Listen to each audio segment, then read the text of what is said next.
not going to do the intro. We're just going to go into it. Yeah, 100%. Yeah. So I do not remember what episode this was. We've taken a slight hiatus again. Guys, we've taken a little time to perfect our craft. Yeah, exactly. Right? We're just getting better. This is an update. It's a disc golf podcast. I'm in the Texas swing. So, I mean. Yeah. Texas podcast. And I was at Florida too. So I went from Florida for a whole week. Came back here. I ran a tournament at the ranch. From there, I drove to Waco. Saw you there. Yeah, Waco. Yeah, we did Waco. And then after Waco, came home. Austin 2 weeks. Texas swing, baby. And then now, thank God, the Texas swing is in Houston so that I'm able to do this. You got to come home after a round. You what? You got to come home after your round, sleep in your own bed. Yeah, I mean, I guess dude, I'm still living out of my suitcase. Yeah, 100%. It feels good to sit down on your own couch, kind of chill, watch your own TV, go to your bathroom, use your own bathroom. Yeah. Because you're on the road, you're just like, all right, cool. This Bro, is a generic ass bathroom. Yeah. Seats are too little. Dude, nothing hits better than your own seat.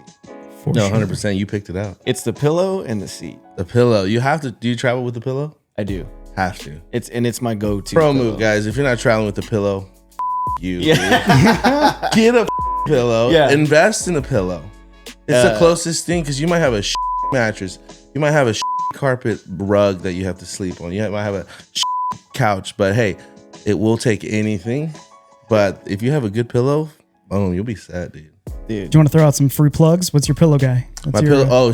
My pillow at Costco. You gotta go to Costco. You gotta buy this thing. I got a purple my mattress. bed. You gotta go to and get My that bed's from My Costco. Pillow. It's called My Pillow, and it's I know. It's stiff. It's It's stiff. It's got the most radical beliefs. That's exactly the pillow you Yeah, want. dude. It's cool. A tech. You don't sweat. I stopped sweating at night. Do you wake up in your own sweat? Oh, all the time. You were in Fuck Houston, you. bro. Yeah. Grab a My Pillow. Dude, I'm telling you, no more I night feel like sweats. No more night terrors. We've had like 10 plugs, bro, and I haven't even introduced you. No more night terrors. Who are you, sir? Yeah. They're like, why is this guy on the Luckiest found podcast? him, dude. Some people, obviously. They found him on the side of the road, hustling, selling Dude. candles. So with that, welcome to the Lucky Ace podcast. Bam, bam, bam, bam. What's up, guys? This is episode unknown because It'll be flashing on screen. Yeah. Thanks, AJ. Episode. This one. No, this one's special though. This one is special. I know I said that on the last one because J-Dub was on here and that was a real fun podcast. This one's gonna be very similar. A lot of beeps.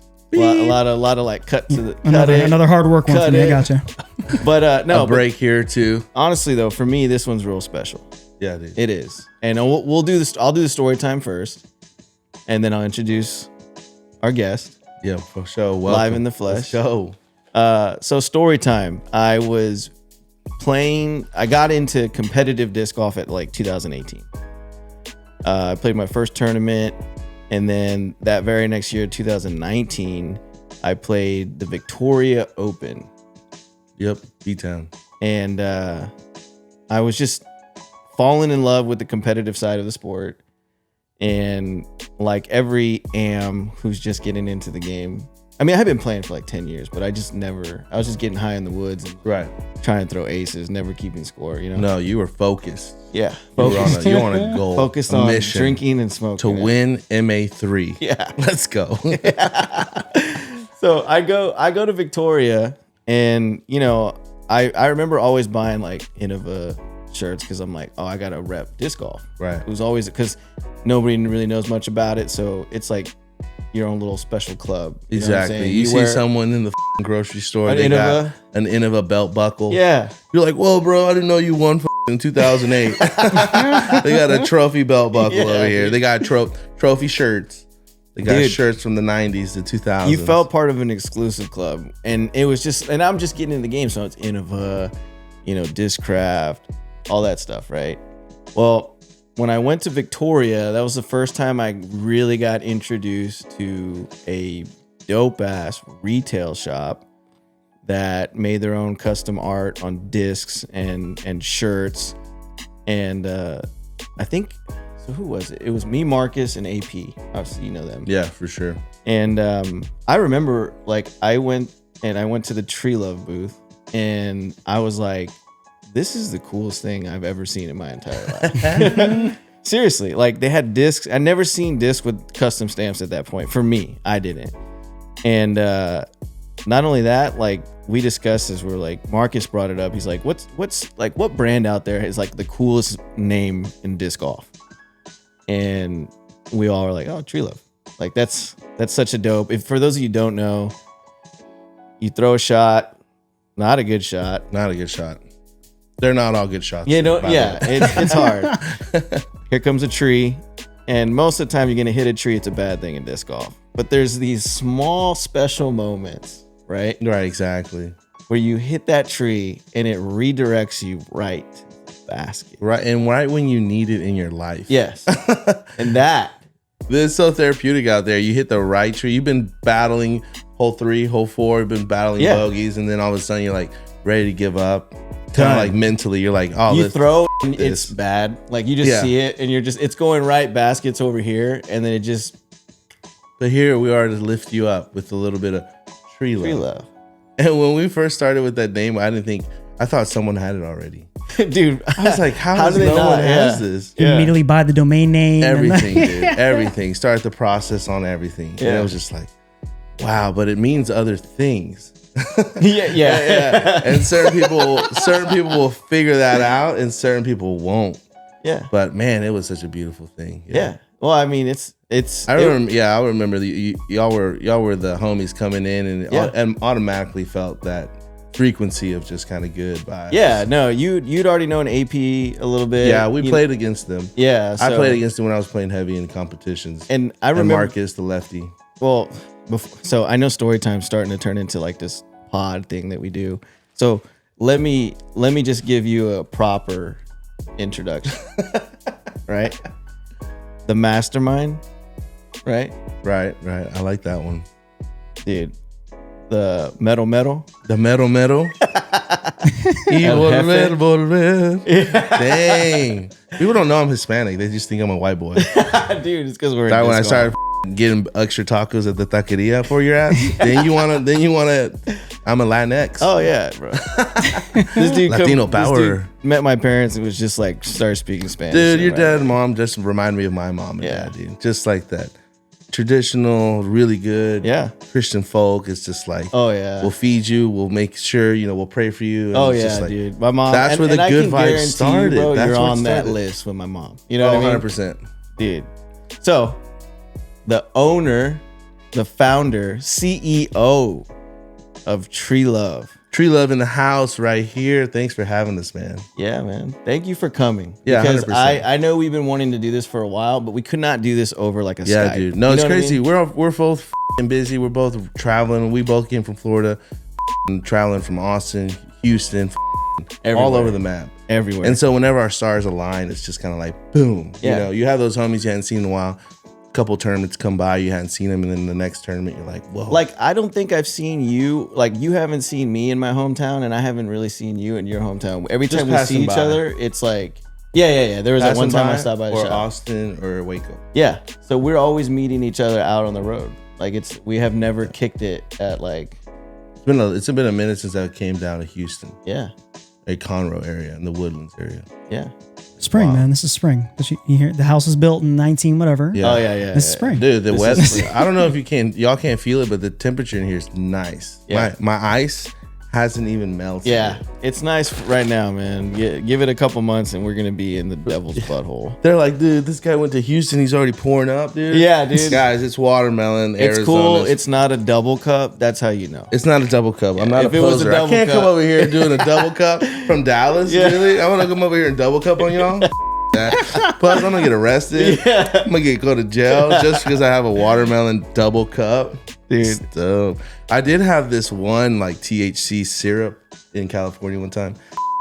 But we're in Houston, baby. We're here, dude. Hell yeah, dude. We made it. I brought some gifts for you real quick. So I like to do gifts real quick. So This is a first. Yeah. We've had so many guests on this show. I got two gifts. One for the producer and one for you, brother. All man. right. Oh, let's go. So y'all can pick after the I'll let episode. AJ pick first. But I brought you original hat. We're doing some kind of more of like a out and about type hat, not something you could wear this while you play, but we kind of want y'all to rep it outside. And then it's your formal disc golf clothing. Exactly. It's kind of like our fashionista hat. And then we have our Rainmaker, our soft Rainmaker from Discmania. We've been working with them and got some cool stamps with them. That's glow, huh? No, it's just regular soft looks Rainmaker. I mean, they fly pretty good, but yeah, brought y'all some gifts. Artwork. And then I brought some bugles just in case we get hungry.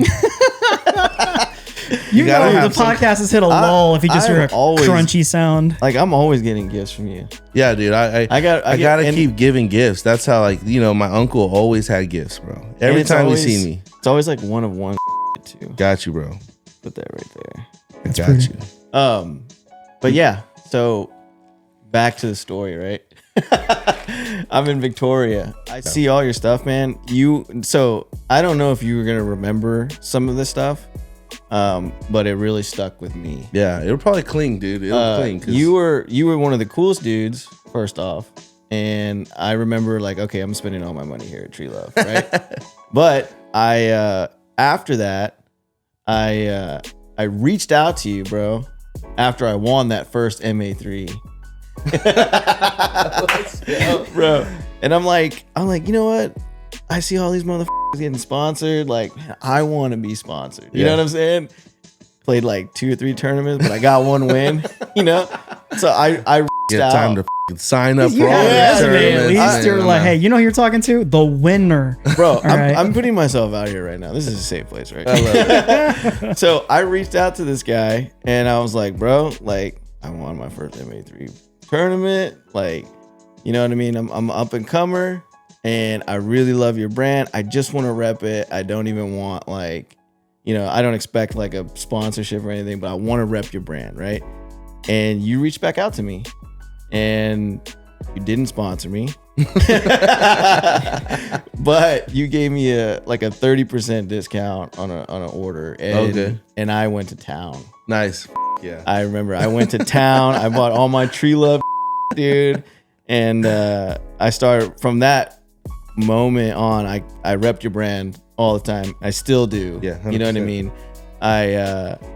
The one of the main reasons that you're on here too, well, just because you're a cool dude and I want to rep you, but you inspired Lucky Ace. Yeah, dude, that's awesome. Without Tree Love, I wouldn't even have had that fire. Right. You know what I'm saying? No, 100%. Like, when I was first talking to J-Dub, my artist, about starting this company, a disc golf company, right?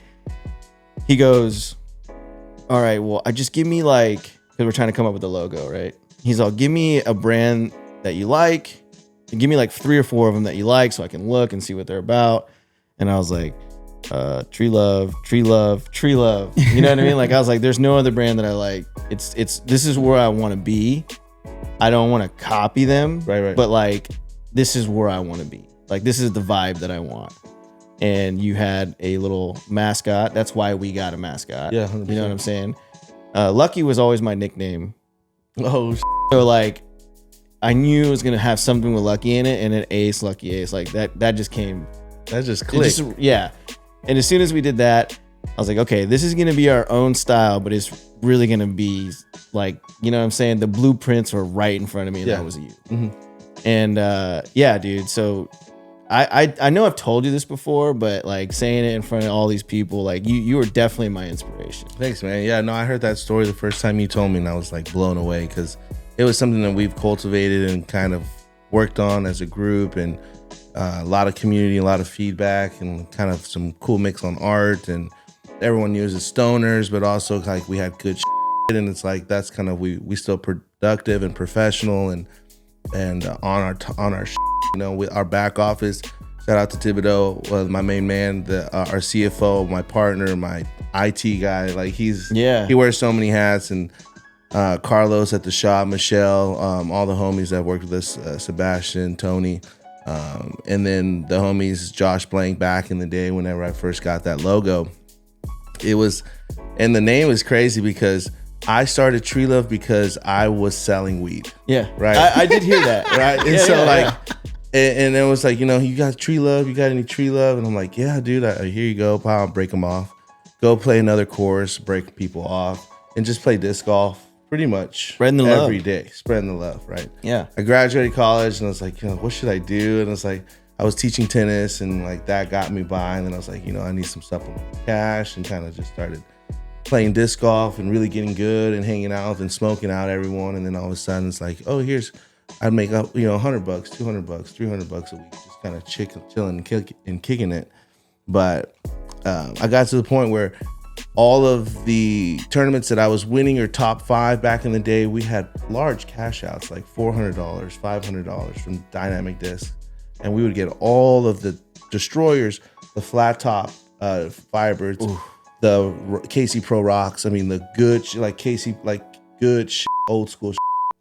Dude, it was different back in the day. So different, dude. And we didn't even know we had their SDS destroyers. We had, my God. These AJ doesn't know about PFN No, this is all T-Birds. foreign to me, dude. This is all like kind of that collector shit. That was a good time. Man, it was a good time to be alive when you had like KC Pro T-Birds, like Blueberry T-Birds, and it's like, dude, I love those KC Pro flat top rocks. Yeah, the flat top rock came out. Everyone could throw them a little harder. That's why the Rock X3 is kind of like that. But First not really. Tree Love stamp I bought was a flat top rock. Oh, for real? Yeah. Yeah, dude. As we started with Innova because it was what I threw. Yeah, right? And I think everybody. all the old pioneers showed me, hey, throw a rock, throw a Yeah. destroyer, throw an AVR, throw a T-Bird. And I think leopard. like that's kind of like with everybody. Have you noticed like whenever anybody's like, what does that fly like? Like if they're talking about a different brand, it flies Universal. like a T-Bird or a Universal. Destroyer, or it's always Innova. Yeah. And if you're a really good salesman like we are, it's like, it's just like a river. I throw a river. Yeah. Yeah, I can see him. He's got West Side on. It's like, it's an Ati. He's Yep. like, okay. I'll throw Ati. Yep. He's like Finnish or something.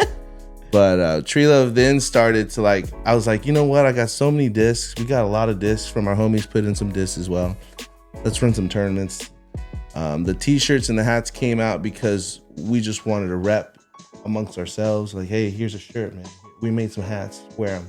And then all of a sudden it's like, hey, where can I get that? Where can I get that? And then I was like, fuck it, man. Let's go. Like, let's take all our ideas and make them ideas. Hell yeah. And Do it. Look at you. and press record and press start and just do it. Yeah. Right? Because we had great ideas, people, good visionaries, good artists, good colorways. I mean, from the beginning, people were like, hey, try this. And then it's like, we worked our artists, we got our different artists, and now we're branching out to other sub companies, and it's like, let's do a pickleball brand. And now we have Centerline and Deadspin. So, and then we have embroidery. So it's kind of like, it's been birthing other things. Because as an entrepreneur, someone that you don't have a check, someone doesn't give you a check every week or every other week, you have to go out there and get it. Yeah. Oh, bro. And so that's why you see us on the road. That's why you see us at the shop. I mean, it's like on embroidery, doing pickleball, doing disc golf, because it's like we went through a transition after COVID, and it's like it's tough to be a disc golf shop by itself right now. Mm-hmm. You know what I'm saying? It's like it's a whole the manufacturers are crippling the retail shops with all these drops, and it's like it's tough for us to kind of keep up with the drops, and it's like. And then all of a sudden pickleball came up. So we kind of just merged together. And now it's like, wow, pickleball players are playing disc golf. Disc golfers are playing pickleball. Yeah. And it's a beautiful thing. It's cool. I remember when all that started happening, at least for my world, was at Worlds in Emporia. Like the kids got me playing pickleball. And I remember it was one of the first times where I was like, cool. You know what I mean? Because we're on the pickleball course and there's Calvin. There's all those big name players and they're all playing, you know what I mean? And I still wasn't used to being around them at the time. You know what I mean? Mason, Val, and Alexis, sometimes I would geek out over them. You know what I mean? Yeah, 100%, dude. So it was a really cool time, but man, I was so nervous the whole time I was playing. But I fell in love with pickleball, man. And I know that you also have a passion for that. Yeah, dude. I mean, like anything. Before I played disc golf, I was a tennis not touring pro, but like a coaching pro. Yeah, I heard that. And so I played at DBU, I played at Duncanville, I played before that. My mom wouldn't let me play football, and soccer was in 9th grade. So I had 2 years to play a sport or go to PE. So I was like, let's play tennis. We're not going to PE. We're not going to PE. I'm not running, dude, for no reason. I'm not running for no reason. Jumping jack, that, you know. And so my mom was like, look, play tennis. And I'm like, you know, and one of my friends found out that I wanted to play tennis. I feel like real quick, I feel like, you know, like Mexican parents, like they're just like, you're gonna get a scholarship because no fucking Mexican people play tennis. Like, you know what I mean? My mom was like, play golf. Nope, like they're giving away scholarships to Mexicans that play golf. They're trying to color up these sports, Mexican man. plays golf. You know what I mean? Like that was our way out, bro. No, like, because we're not playing basketball. Let's be real. You know what I mean? Like I could ball against other Mexicans with the baskets lowered. Yeah, dude. So like, I ain't playing on no 10-foot rims. You kidding me? I can't throw that ball that high, bro. I can't even touch I need that net, 6 dude. foot, dude. I can't even touch half of the net. And so my mom was like, dude, you can't get hurt. I'm like, I will play football. I'll kick the out of it. Yeah. Because I played soccer and I could kick the ball. Like, I have trunks and I had these since I was a kid. Yeah. So I was just smack that bro. And then they're like, nope, you ain't playing football. You playing tennis. I'm like, okay, I'll do it. Yeah. And then my friend was a country club member and he took me to the lessons, to the private gigs, to the hit lessons. I basically tagged along with him. And his parents pretty much kind of just said, hey, we'll take care of the bills as long as the homie's got a friend. And I'm over here playing tennis. And I got real nice with them. The best coaches, like Argentinian coaches, Spain coaches. And I just got plugged in, not knowing anything but just soccer and good foot skills and hand-eye coordination. Got good with it. And then my parents were like, oh, Mijo, you're so good. And I was like, yeah, dude, let's go. And then my brother played, and then it's kind of like we were a tennis family and a soccer family. And then we played soccer. I played soccer in high school, played tennis in high school, then went to DBU, played tennis, and then started teaching at country clubs. And the country club, John, back in the day, like I had no tattoos, right? I was clean cut, wearing Lacoste, playing with, playing with the best rackets. I keep saying paddles now because I play pickleball. But I had the best rackets. I could order my food from the golf course, from the chefs, the world-renowned chefs, bro. Yeah. Sunday morning brunches, a full spread. And I'm the tennis pro, right? The young tennis Latino boy coming in here. And I'm just eating all the food, going to the swimming hole, dude, to the swimming pool, playing golf on Monday when everyone's off of work, right? It's closed down, so we get to play golf on Mondays. Just playing like a country club, dude. Yeah. Because you're not allowed to go. There is no exactly. If they were to catch us out there, they would cut us, dude. Yeah. And no, I did like summer camps and kids programs and taught a lot of tennis. And tennis was life. It was like before disc golf, it was like tennis. And I liked it because I was a tennis teaching. I was a hitter since I was 16. And so like my first job was tennis. And then it just kept on. And I was like, man, tennis. I never really thought of entrepreneurship at that time because I was always trying to work with a company that gave me hours and clients. Yeah. Right.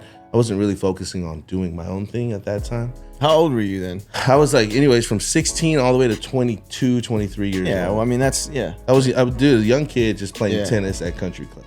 Yeah. With a Honda Accord, a shitty Honda Accord that just almost made it or sometimes didn't make it, you know. But I always somehow made it to work. And then my friends at the time were like, John, come play disc golf, man. Disc golf, dude. Join the dark side. You got this nice, comfy life with all these awesome benefits and pay. Yeah. Let's go to the woods and be hippies. Yeah, and take a hit of this, throw this frisbee. And that's the thing. I was like, nah, man, that's stupid, dude. Yeah, I thought you ain't gonna catch me out there, bro. That's lame. Yeah. What? Those guys are lame. Those are nerds, bro. Yeah. They're nerds. What the you try? I got a reputation. Yeah. I'm a tennis pro. Yeah. And they're like, no, dude, it'll be fun. Okay, boom. Next week, John, we're gonna go disc golf. We love it a lot. I think you would love it too. We just know you. I'm like, no, dude, I'm tired, bro. I just got done playing tennis. And then the third week, fourth week, fifth week, bro, 6 weeks into it, I finally gave in. I was stubborn. What was it that finally made you give? Was it like a long throw in? Because for me, I always tell people like once you hit that like at least a circle 2, right? A big putt, right? Or throw in. When you hear those chains, when it's not just like a regular putt, you know you hit chains and you hear it, but when you hear a bam where you explode the chains. I fell in love with that part a little later. The biggest thing that I fell in love with is when I went to my first course in Turner Park in Grand Prairie. One of the best courses in North Texas. One of the harder ones. Technical, downhill. Like one of the courses that you're not going to play as a beginner, right? And so that was my first taste.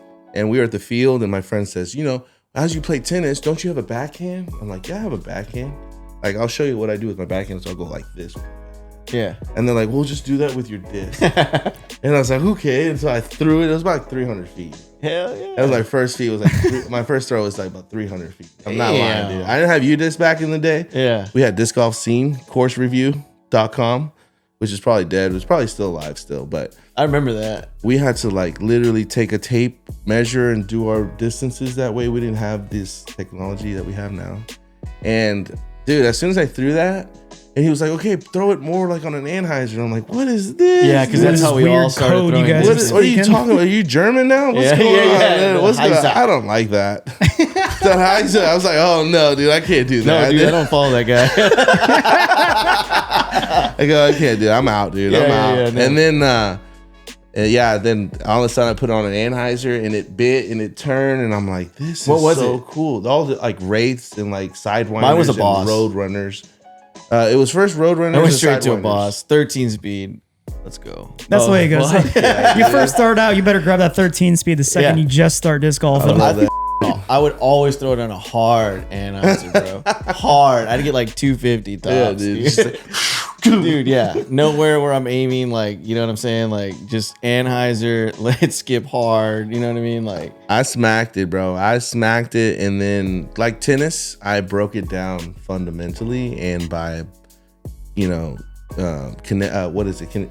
Like that whole biomechanic part of the shots of tennis is very much form and it is. Elbow here and then, be efficient on the court. And so I started trying to do that same thing with disc golf and just learning the momentum and the motion and then having some pioneers teach me and kind of groom me, kind of gave me a whole bag.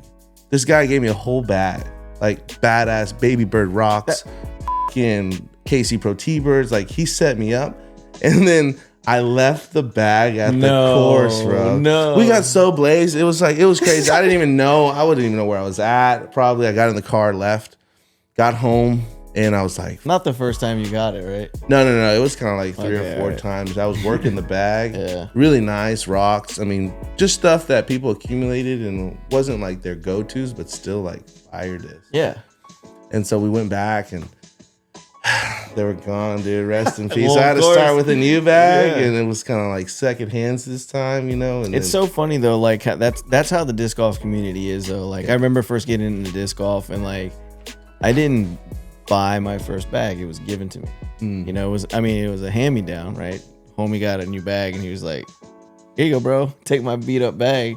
But still, it was my cousin too. Shout out to Danny. Shout out to the cousin, dude. What's up, cuz? Yeah, he got me into it, and he gave me his bag, and dude, I fell in love. And the disc golf community, bro, I fell in love with them too, because like I'd never been in a community where people were so genuine and they actually want to help. 100%. You know what I mean? And that was part of me meeting you. That was part of that, like, these motherfuckers are cool. Yeah. You know what I mean? It's that whole church vibe thing. And it's a genuine vibe, spiritual dude. Like, connection type thing. I completely agree with you on that. There's topical relationships, and then there's very much like roots relationships. And it's like whenever you see the homies on tour that you hadn't seen in a while. Yeah. I saw Lisa Fashkes the other day. I hadn't had talked to her in a while, and it kind of was like boom, back to normal. Like, man, kind of these conversations. And like whenever we see each other, it's been some time. Yeah. But we've been working with each other for the last couple of months now, and it's like it's good to have that banter back and forth. Like. Of the same kind of area that we're working in. Dude, I think like, so when you came to my parents' house that one day, it was during Loso. Yeah. So we like stayed up and just like vented.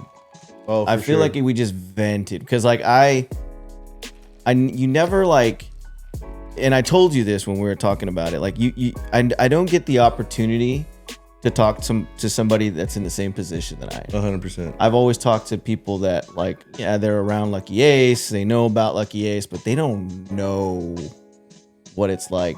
No, there's that whole, as a good business owner, you don't let people kind of see that, side, because it's always kind of like staying busy and dropping and collaborating and doing events and pushing forward this steam engine that's going, but there's a byproduct of all that people don't see, but it's like the behind the scenes side that we kind of both feel at sometimes in the market. And we got investments in this, and this is our livelihood. And it's like, John, all you do is play disc golf and go to the beach and smoke weed. I'm like, that has to do some part of it, but we're working our asses off, dude. Like I'm dead tired at night. Like that's one of the most frustrating things for me. I'm not gonna lie. When I know, and they might not say it, but I know that people are like, oh, this guy's just out here chilling, having fun. Like I've tried to date, during the process, and like, bro, you don't know how many times like I've had like, well, what do you do? Like, you know what I mean? Like, what are you really doing? You're out there having fun. They got these like long ass nails. You're dating all these toxic guys away, man. They're just like, where are the damn chips? Yeah. Like, and it's aren't we supposed to get chips and salsa? I don't even see them yet. Why didn't you say anything? Like, what the? So what do you do? Yeah, like what do you do, Veronica? Sell frisbees. You know what I mean? Like, oh, dude, that's the biggest thing. When I told my parents really what I wanted to be doing in life, like, what do you mean frisbees? What do you mean you're not going to be a doctor? Yeah. My God. I'm like, no, I can't. Like, I went to school to become, try to get into med school, but it's like, oh man, it's just like the whole life just takes over, Mexican man. parents.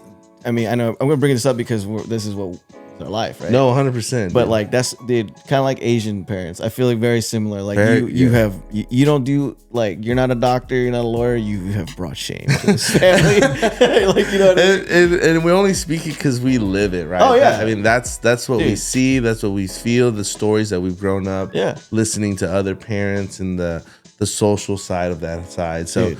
This whole entrepreneur thing is scary to them, right? My brother was a photographer, and he's an amazing photographer. He's traveling, doing really great work. And at first it was like, bro, you gotta learn a trade or something. You can't just be going around taking pictures of people. Yeah. Like what? And then boom, he started taking pictures of like people's quinceañeras and people's graduations, and then all of a sudden like customers, and then working for the Chicago Tribune, and then going to New York and working there, and then like going to Japan. And it's like our generation really had to bust through that whole like trauma of just being worthless pieces of You're not a doctor? And, son, you got tattoos? Like, what the like, dude. Damn, sorry, mom. And like, you feel bad. Yeah, like she's like, you know start what? doing more drugs. And I'm gonna pray. like, I was like, I'm gonna pray for you. And I'm like, no. I got a tattoo, mom. Like, it's not a big deal. No, I'm gonna make some caldo. You're gonna drink it, and you're gonna be back to normal. Just let's rub a little Vicks on it. Yeah, dude. It's my eye, mom. God, you gotta give me the No, dude, but seriously, like the fact good. It was a good conversation that we had. It really was, bro. And for you to take me in your house, amazing house. Yeah. Like I drove in, and I was like, dude, that's my dad, bro. I'm going to Richie Rich's dad's house, dude. Because that was sick property, bro. So kudos to your parents for having that.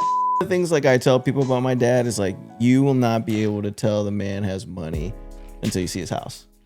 And that's beautiful house. You know what I'm saying? Like, dude dresses in Kmart. Love it.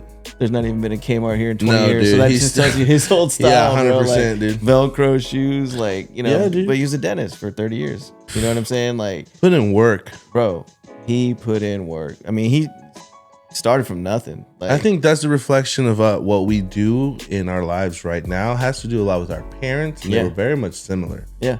So to kind of talk to you and kind of like go through the process of what we're doing, kind of some things that are working, and you know, collaborating with each other and helping kind of lift each other still. Those were great too, but I honestly think like I got a lot more from talking about the struggles. Yeah. Because there's a lot of struggles.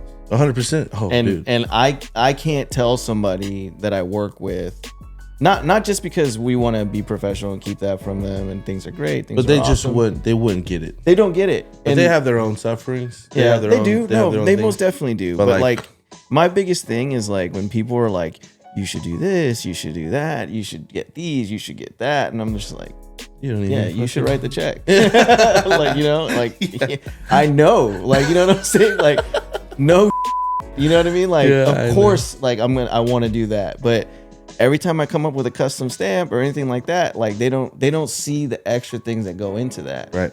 They don't see how much it really costs. They just think like, oh, you got your homie that, you know, I pay monthly. Right.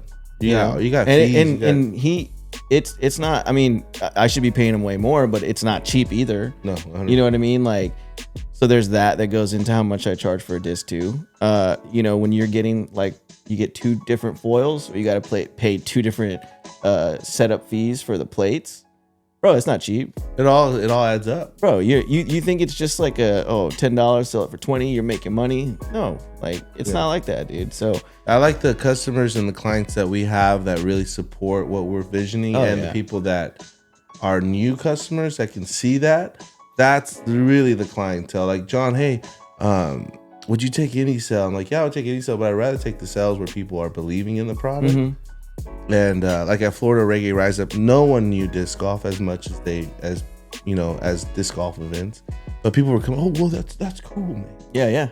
That shirt, I'm gonna get that shirt because they just want to support. It has a guy smoking weed in it. And your disc golf shop? My brother plays disc golf, and they're like, let me get 4 of these discs. And I'm like, cool, man. This is awesome. Like, you don't care what color it is. You don't care the foil stamp. You don't care the weight. You don't care the brand. And you want 10 discs? Let's go, dude. Yeah. And it's just getting opportunities into, and this is kind of go into like what the new development of what we're trying to do this year is, going into festivals, going into places where there's 10,000 people, because like our brands are worth being in front of those eyes because we've built a process and we have a purpose and we're doing something for the community outside of the community. See? And this is what I'm talking about. This guy continues to like put some fat on my head. You know what I mean? 100%. Like you, and I love the fact that like me being another retail shop, technically competition, if you must. 100%. You know what I'm saying? No. You've never treated me as such. No, if anything, exactly. you've like tucked me under your nice little wing. You know what I mean? I said, come here, mijo. Come here, mijo. Do you know these things called flex starts? Yeah. Doing flex starts, bro. You gotta do them, and then boom, you ran successful flex starts. It changed my business. It's cash flow coming in, kind of those ideas of, because these investments that we do take time, and then drops, and then if drops don't work out, then what do you do with the capital and how you do this and it ain't COVID like, no more. So those drops are not happening like they used to, bro. The game has changed. The game has changed. It used to be like, give me as many as you can give me because they're gonna sell out. Anything. Because your website's gonna crash, and when your website crashes, they're coming to mine. And they want to feel something. Yeah. And go to your shop. And now it's like you said, be real, the manufacturers are really like putting us in a chokehold. It's tough to kind of keep up with them, What do you guys mean by that? We mean by like, and here's kind of like what I've seen personally. I can't talk about the rest of the people. Sure.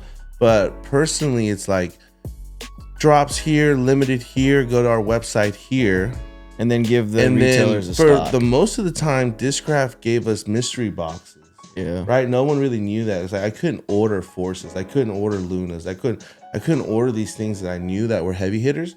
I had to take a box full of mystery discs to really try to promote. And it started during COVID because everything shut down, right? Yeah. So that's when they started doing this.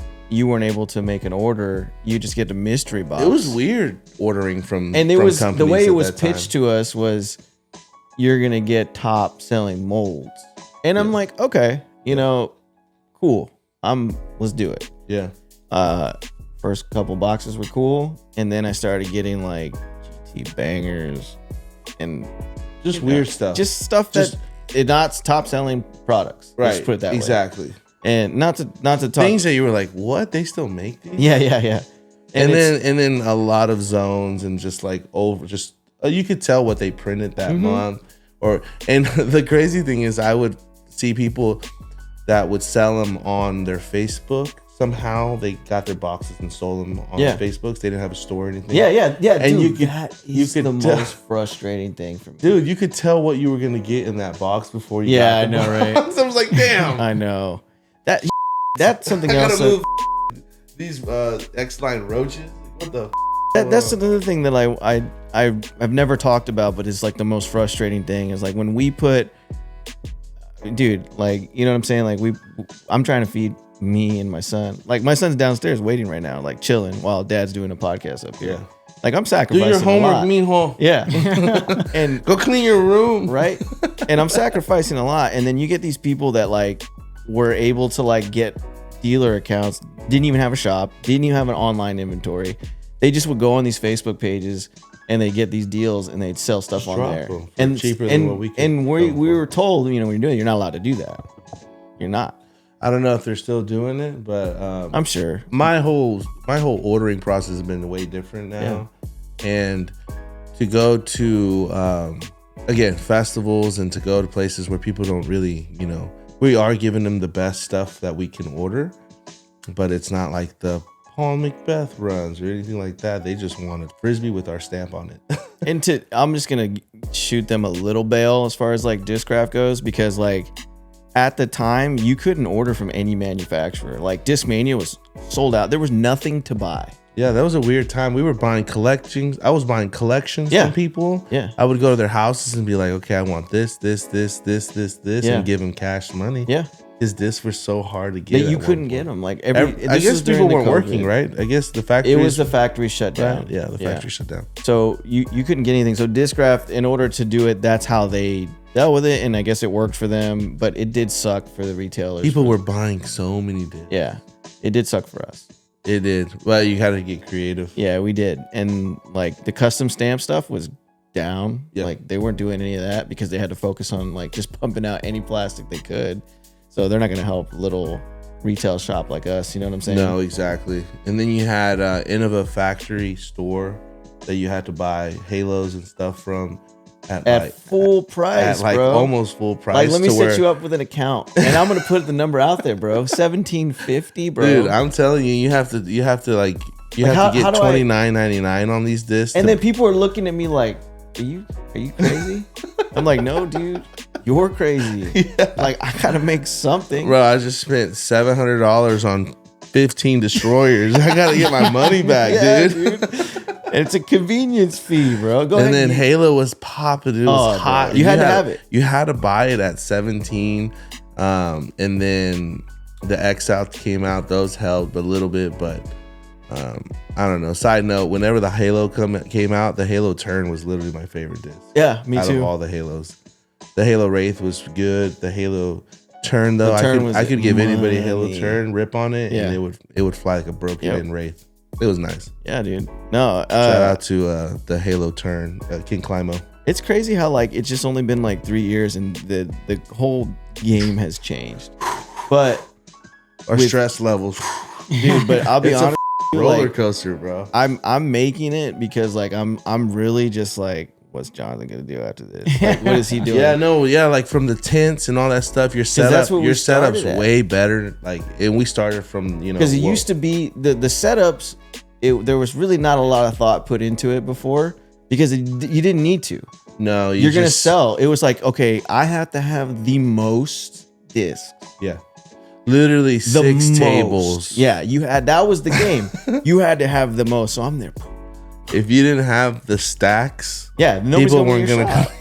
You know what I mean? You could have like the collectibles and just have one table be the flyest table ever.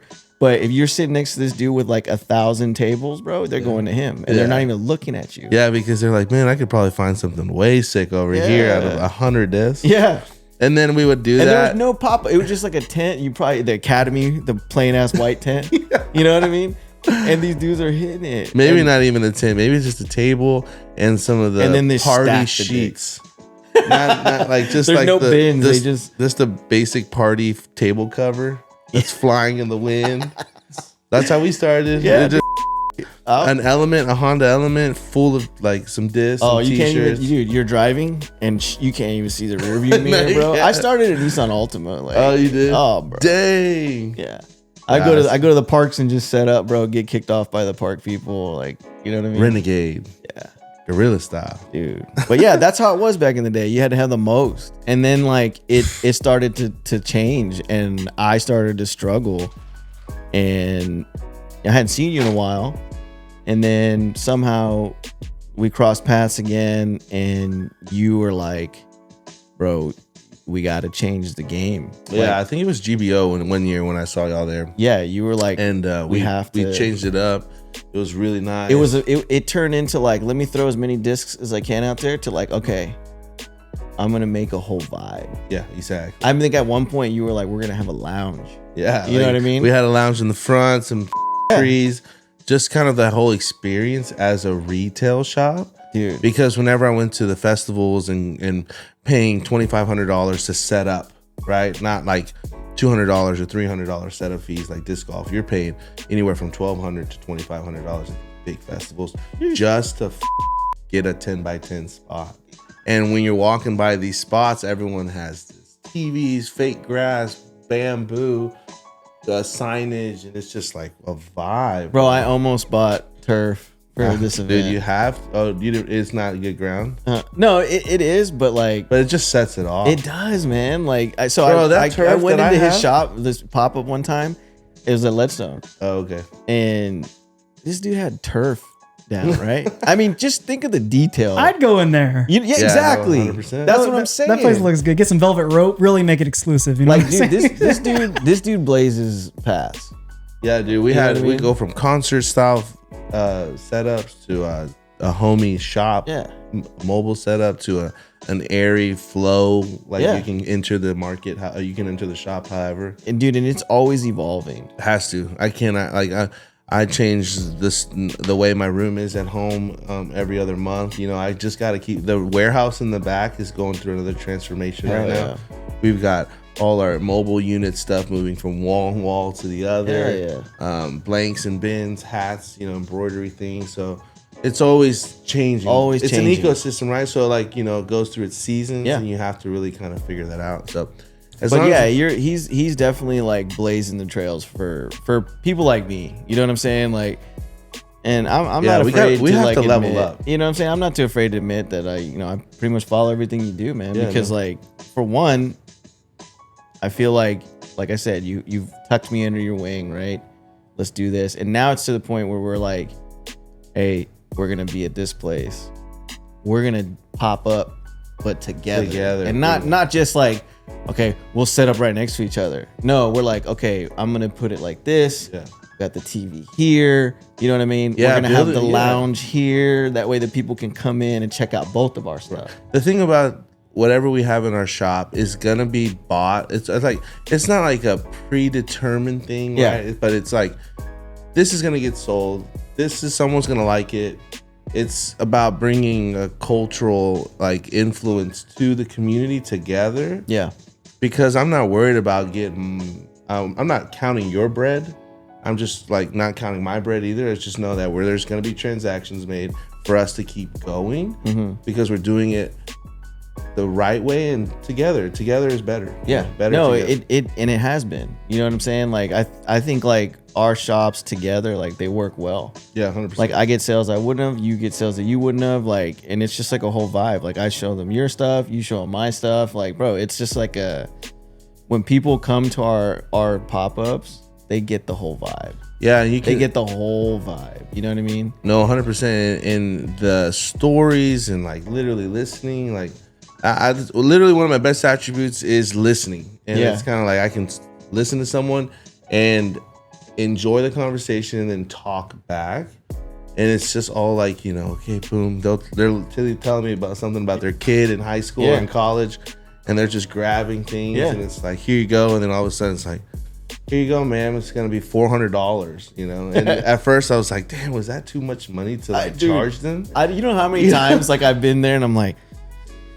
dang, it's a lot. Yeah. I almost feel bad. Yeah, it's should I give them a discount? Yeah, I do. And then all of a sudden you tell them the number, they pay, and they leave, and it's this mental battle of learning your worth. Nobody understands that. Learning your worth, right? Yeah. From going to $20 t-shirts to $35 t-shirts to $50 t-shirts at festivals, from going to $15 hats to $35 hats to $40 hats at festivals, from going from $35 hoodies to $80 hoodies at festivals.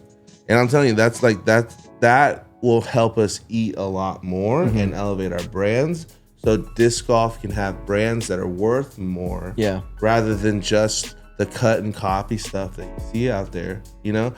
and the minimalist things that people don't understand because they're not in fashion or in that type of product development. We've kind of taken the product development into a whole nother level because we've added influencers outside of disc golf to help us brand our stuff.